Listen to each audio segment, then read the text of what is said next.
What's going on, everyone? Adam Wallace, Keller Realty. I thought I'd come to you and talk a little bit about interest rates and what we're seeing happen. At the end of 2018, we saw interest rates start to increase. We saw them jump into the fives. I saw some as high as 5.6, 5.7. 30-year fixed right now on average across the nation is in between that 4.2, 4.4 mark. Now, your interest rate does depend upon your credit worthiness. It all depends upon your debt to income ratio, what is the credit score that you're at, how on time are you with your payments. All of those factors come into play. So for each buyer, it's a different interest rate that you're going to see. It's all based upon how they have used their credit and their credit history, things along those lines. We are seeing an average of 4.2 to 4.4 on the 30-year fixed right now. Like I said, in the end of 2018, we saw interest rates start creeping up, and we got into the fives, and all of a sudden they dropped back down. So what happened with that? Why did they come back down? What we saw was in the real estate market, interest rates were increasing and prices have continued to go up. The stock market, though, we saw a crash kind of in December of 2018, and what happens when that is something that takes effect, a lot of people will pull their money from the stock market and shovel it into government bonds. And when you take your money and put it into government bonds, we tend to see interest rates decrease.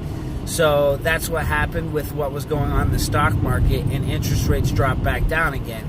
So as we continue to see fluctuations in the stock market, interest rates may continue to stay a little lower. Now, the talk is the Fed is going to do anywhere between 2 and 3 interest rate increases throughout 2019, and most likely settling somewhere around 5% on average.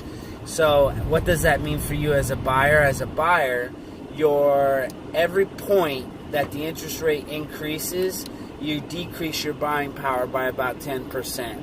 So, for example, if you are qualified today at 4.2 for a home at $300,000 and interest rates increase to 5.2, you would only qualify for a home at $270,000, and the payment would virtually be the same.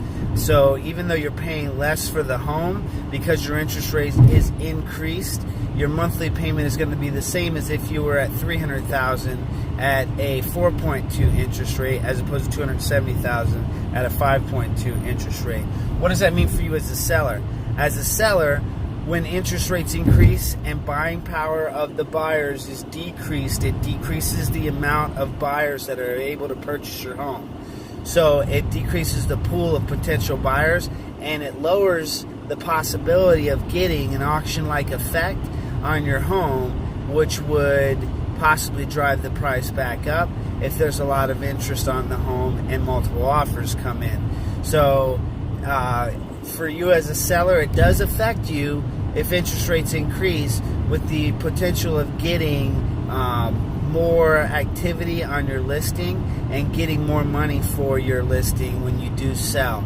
So it is something to keep in mind when you are selling. And as a buyer, if you're on the fence thinking about waiting because all of this talk in the market about the softening of the market, prices possibly starting to come down, if interest rates increase, it kind of is a wash. It offsets the whole point of waiting. So if you're looking to purchase a home and you want to either get something bigger because there's been changes in your family, you got recently married, or you have a new baby on the way and you need to get a bigger home, it's all about your motivation to purchase. If you're looking to purchase your first home and you want to get into something so that you're not paying someone else's mortgage, that you're paying into the equity of your home, it's kind of a forced savings account for you. So as you continue to make payments onto the mortgage, in the beginning, it's front-loaded with a lot of interest and things along those lines. So the amount of money that goes to your principal is lower. But as you continue to make those payments, the portion of the payment that goes towards interest lowers, and so you start seeing more and more of your payment go towards the principal, which in essence will build up your equity in your home. And a lot of people in today's world, their home is their savings, and that's the reality of the economy that we're in right now. So the more money you have in equity in your home, that's a lot of people's only savings that they have.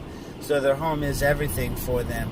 And the number one determiner of wealth in the United States, there have been studies done on it, and that's home ownership, and actually having the home where you own it outright. And the only way to get to that point is to purchase something now and begin making payments on it. So if there's any questions that you have about the market or about getting a loan, reach out to me. I can put you in touch with a lender that I use on the regular, or I can answer any questions that you might have about what's going on with the market in terms of your home possibly selling and what you could get for it as well.